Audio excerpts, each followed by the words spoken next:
देशमा कतिवटा प्रदेशहरू रहेछन्? हाम्रो देशमा 7वटा प्रदेशहरू छ हैन?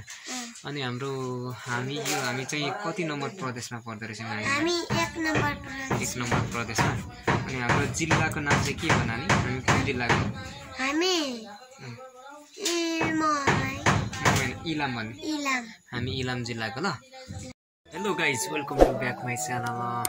तपाईहरुलाई मेरो ब्लगमा चाहिँ स्वागत गर्दछु। अनि आज चाहिँ म मेरो भतिजसँग पढ्न गइरहेको छु। बेलुकाको समयमा मेरो भतिज कतिको ट्यालेन्ट छ भनेर मैले चाहिँ एक्जाम लिन खोजिरहेको छु। एक्जाम लिनु भन्दा पनि भतिजले के क्वेसनहरू गर्छु म चाहिँ भतिज कतिको ट्यालेन्ट भएको रहेछ भनेर धेरै भएको थियो भतिजसँग नभेटेको। अनि आज चाहिँ भेटेको समयमा टक्क भतिज र म चाहिँ पढ्दै भनौँ भतिजलाई म क्वेसन गर्छु, भतिजले चाहिँ मलाई क्वेसनको एन्सरहरू सोध्छ हैन भतिज? हेलो गरिदिनु त यहाँ सबैजनालाई। हेलो गाइज भनिदिनु। नमस्ते भनिदिनु। नमस्ते हात जोडेर। नमस्ते हैन। अनि अब चाहिँ म चाहिँ भतिजले क्वेसन सोध्छु, भतिजले क्वेसन दिने एकदम तयार छ हैन? ल 1 नम्बर क्वेसन छ मेरो र भतिजको। भतिज हाम्रो देश चाहिँ कुन रहेछ? हाम्रो देश नेपाल। हाम्रो देश नेपाल। हाम्रो देशमा कतिवटा जिल्ला छ अरे नानी? हाम्रो देशमा 78 7 र 8 78वटा। अनि हाम्रो देशमा कतिवटा प्रदेशहरू रहेछन्? हाम्रो देशमा 7वटा प्रदेशहरू छ हैन? अनि हामी चाहिँ कति नम्बर प्रदेशमा पर्दो रहेछ? हामी 1 नम्बर प्रदेश। 1 नम्बर प्रदेशमा। अनि हाम्रो जिल्लाको नाम चाहिँ के हो नानी? हामी कुन जिल्लाको? हामी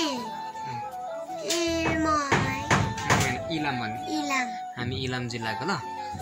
अनि हाम्रो नगरपालिकाको नाम भनिदिनु त नानी।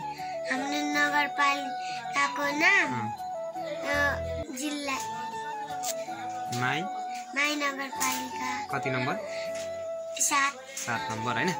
अनि त्यहाँदेखि हाम्रो छ नि नानी अहिलेको प्रधानमन्त्रीको नाम के रहेछ नानी? शेरबहादुर देउपा। शेरबहादुर देउपा।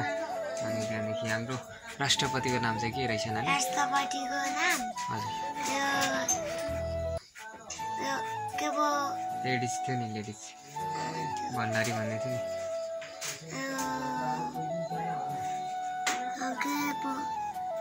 विद्यादेवी भण्डारी। अनि त्यहाँदेखि हाम्रो नानी जिकेबाट एउटा सोध्छु ल, जिकेबाट आउँछ कि आउँदैन र हाम्रो नानी र।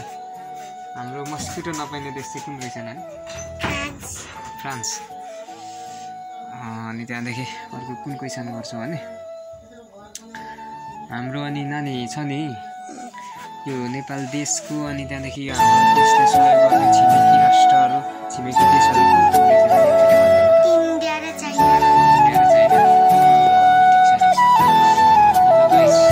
मेरो भतिज चाहिँ कतिको ट्यालेन्ट रहेछ भनेर मैले यसो क्वेसनहरू 1-2वटा सोधेको थिएँ। भतिजले 2-3वटा क्वेसन मात्रै बिगारेको छ, सबै क्वेसन राम्रो छ है। भतिजले एकदम चाहिँ मिलाएको छ।